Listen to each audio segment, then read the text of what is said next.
friends. Steve here, and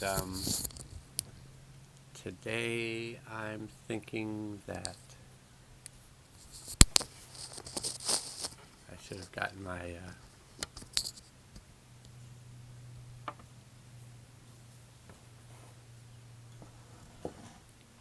microphone set up prior to hitting the button, but I didn't until now. I do. I have it set up, and hopefully that, well, if it's of the highest good for you to be listening to this later, you'll be able to. I'm kind of sitting off to the side so that the picture of the world outside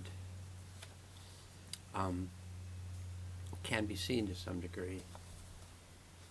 It's kind of a little bit, the sky is whited out, but there are some clouds and there's some blue sky and some blue water and a blue Steve. Really working with the energetics and to not go into too much detail, but maybe helpful detail. So I've set up a healing field for the time that we spend on this video. And so if you would like to, when you're listening to this, just say that I ask that my helpers and guides please be present within the field. So you can say that if you want. The field is set up, so if you're listening to this video, you're a part of this healing field.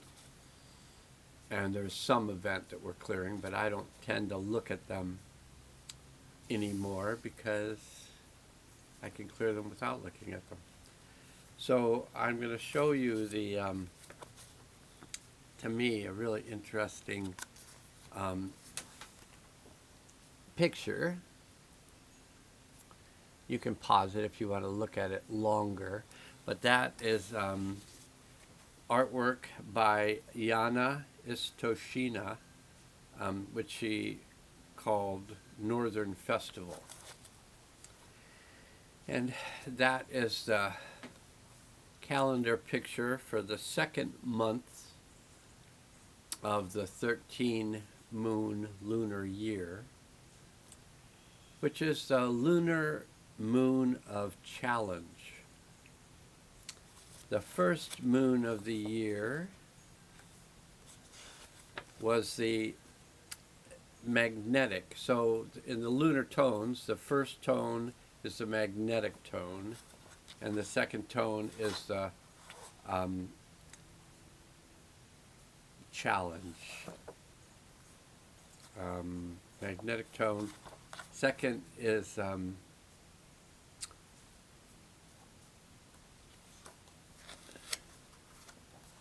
yeah, that's all correct, but they've done it a little differently in this calendar, because I think the first lunar tone is magnetic, and I think the second lunar tone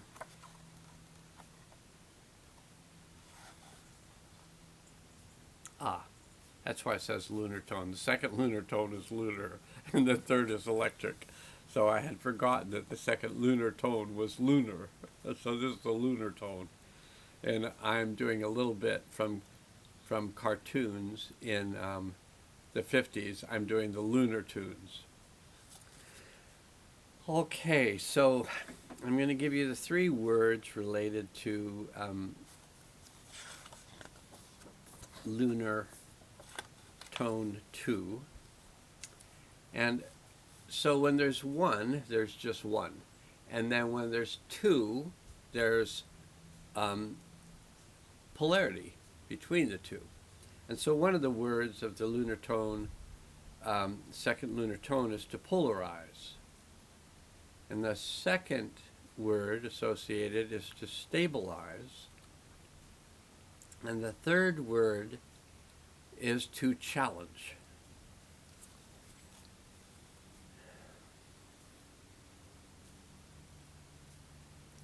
And there's a quote from Maya Angelou that says, "Life is pure adventure, and the sooner we realize that, the sooner we'll be able to treat life as art."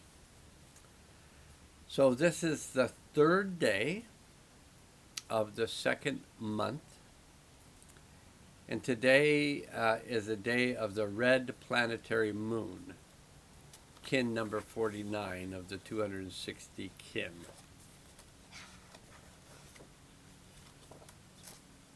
So I'm just going to read to you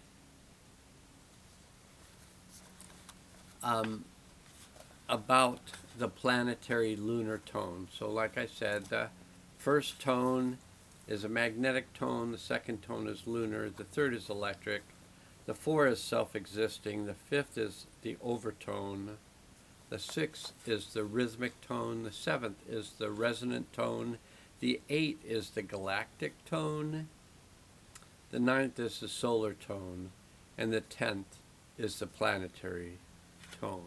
And there's 13 lunar tones. There's 13 months in the Mayan year. And the three words related to the planetary tone are to perfect, produce, and manifest. So before I read the few paragraphs related to tone 10, the planetary tone, I want to talk about, for me, there's been a complete year of detoxing, which has been detoxing on a physical, a mental, an emotional, and a spiritual level. A complete year as of the 17th of August. And now we're like at the 25th of August, something like that. And for me, and the reason I'm speaking about for me, because I want to speak about what my experience has been like, and then you can just note a relationship with what my experience has been like, or you having a very different relationship to the experience I've been having. Either one's fine.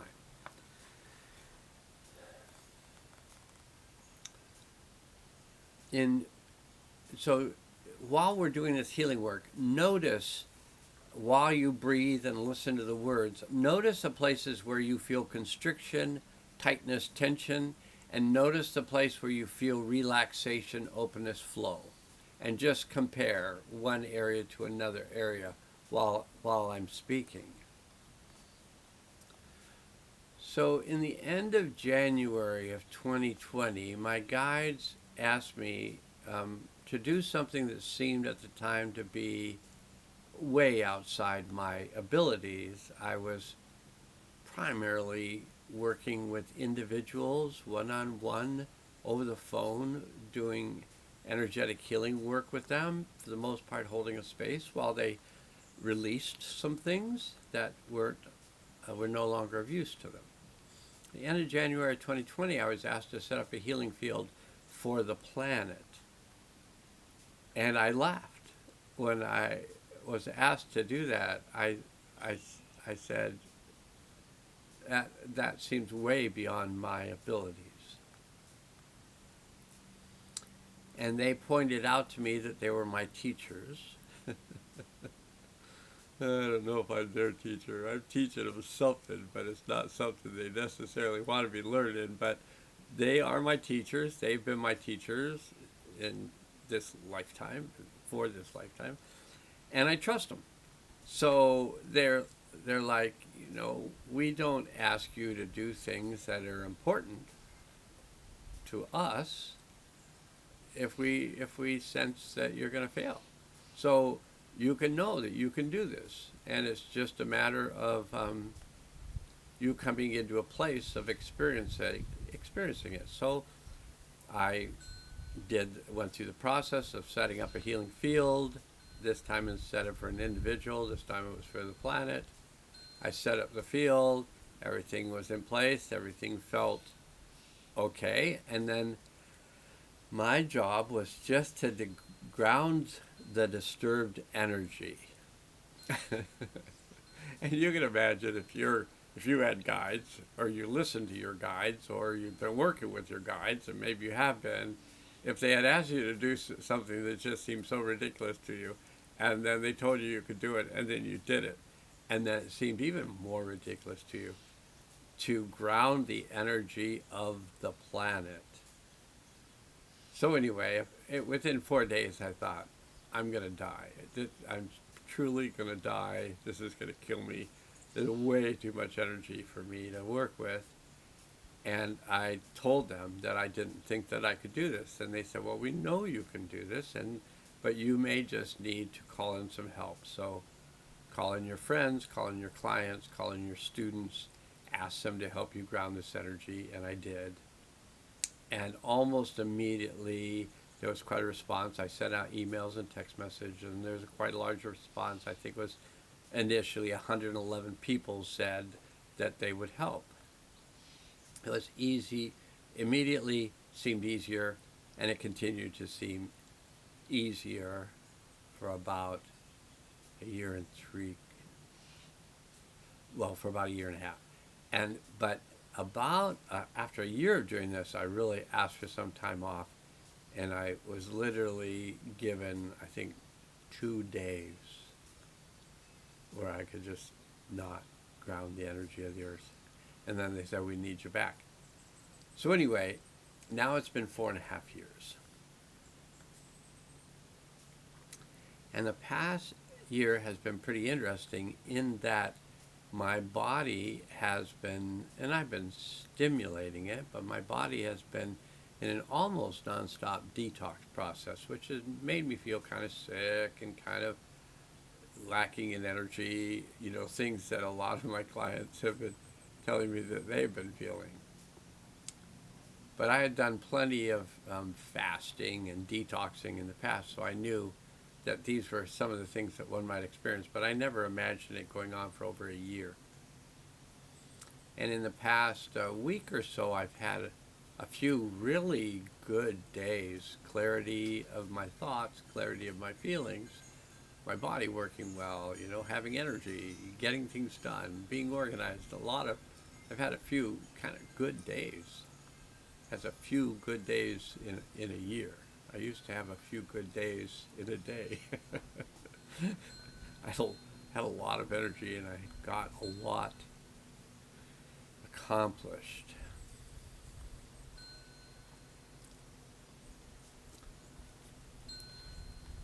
So there are 20 kin, and that's your solar kin. So if you go to 13moon.com, and it says Dakota birth date, and you put your month and day and year of birth in, it will tell you who your kin are. They're either the yellows, the reds, the whites, blues. Yeah, there's 4 groups, and with five kin within the 4 groups, so there's 20 kin total. So we'll be talking about the red moon, which is the kin of today, but I'm going to start off with the planetary tone, which 10 represents the principle allowing manifestation to occur based on the coherence of the preceding 9 numbers. So after mobilizing and pulsing our intention in tone 9, this energy becomes actualized in tone 10. Here, essence and the physical meet as one. The heavens touch the earth, spirit and matter unite. The actualization of creative potential is at the heart of our nature. I like that. Heart of our nature.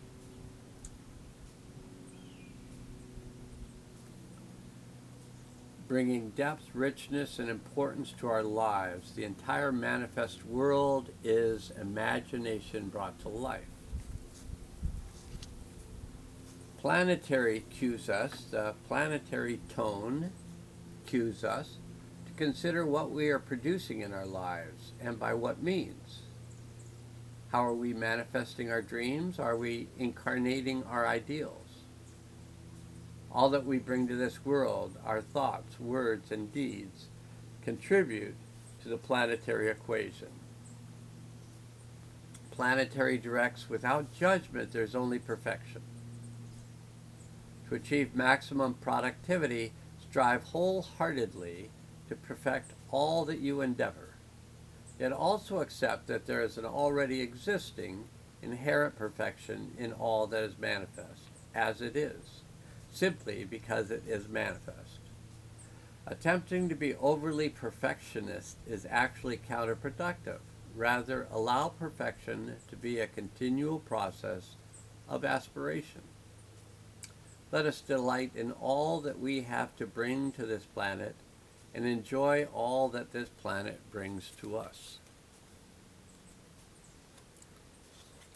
Okay, and now I'm going to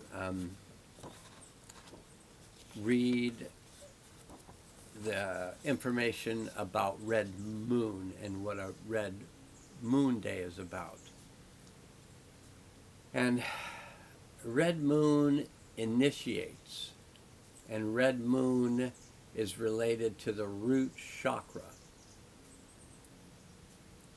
And the words are purifies, universal water, and flow. And Heraclitus supposedly said, "You cannot step twice in the same river, for fresh waters are ever flowing in." The symbol for red moon appears like a beacon, a portal inviting us into self-remembrance of who we are in our purity.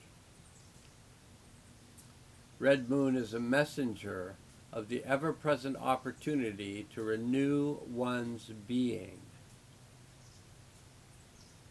to rejuvenate, to cleanse ourselves, that we may be free of toxins, falsehoods, distortions, and disserving energies. To refine ourselves as clear vessels, to restore health and well-being.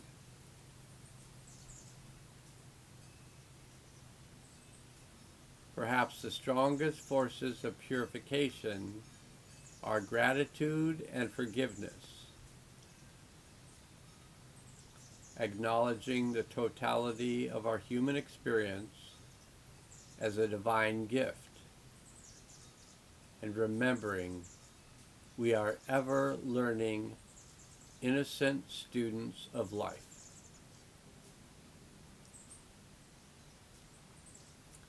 The power of universal water invites us to call upon our fluidity, adaptability, resilience, and ability to change states. Flow reminds us of the law of impermanence, asserting that change is the only constant in life. In a continual process of release and renewal, we cycle in phase with nature's rhythms. If we are resistant to the flow of life and its patterns, as well as its unpredictability, we may encounter unnecessary stress or struggle, or overlook fresh opportunities presenting themselves. We can't control the river of life. Therefore, it's wise to yield to the momentum of the naturally arising circumstances. Water is the largest component of our planet Earth and our human bodies. Red Moon advocates, hydrate yourselves, bathe your bodies, cry your tears, claim your sanctity, go with the flow of your soul, and celebrate all the wonderful and various manifestations of water, moonlight, oceans, clouds, and rainstorms. May we honor this precious resource. It's nice that we've, in the background, if you've been watching this as well as listening to it, you've been basically staring out at a large body of water that travels between the Olympic Peninsula and this island, would be island where I live. Well, that ended up being really useful to me, and I hope that it is useful to you. And as always, now must go.